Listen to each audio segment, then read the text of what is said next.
the Sudanese government has suggested a group of four, that is the United Nations, the African Union, the European Union, and the United States, to mediate between the three countries, Egypt, Ethiopia, and Sudan, to solve this, the Renaissance Dam problem between the three countries. How does the United Nations, I understand you received a letter from Sudan, how do you view this suggestion from Sudan? Sure. We have indeed received a letter from Prime Minister Hamdok. For the Secretary General, it's very simple. He welcomes these efforts to reach a negotiated settlement on the Great Ethiopian Renaissance Dam. We are now awaiting agreement from the parties to see how the United Nations can best support these initiatives moving forward. But we all know, and you know very well, Stéphane, that Ethiopia does not want an international mediation.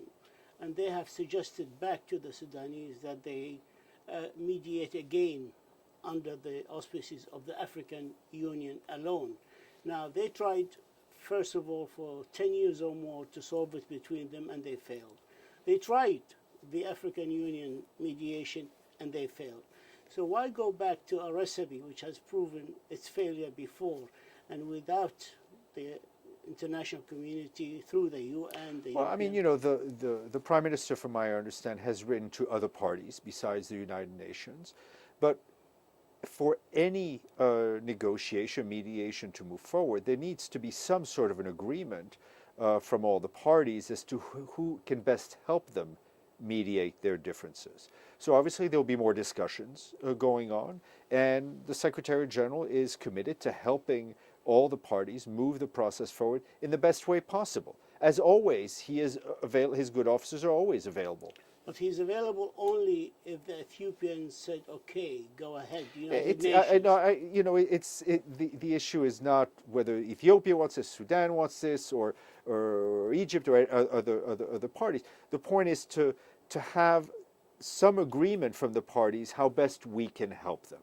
So let's see what happens. The letter was sent not that long ago, and we very much hope that there will be a negotiated settlement moving forward. The Egyptians have already accepted. The Sudanese are the fathers of the initiative. We are only waiting. I think we need to leave some a bit of time for more discussions to be had. The Secretary General often speaks to the Prime Minister of Sudan. He speaks to the Prime Minister of Ethiopia on this and many other issues. In the absence of a response from Ethiopia, what the world community can do to help the three reach a solution, because there is a threat of war in that area. Of course, I mean, we know that water is always can be a potential source of conflict.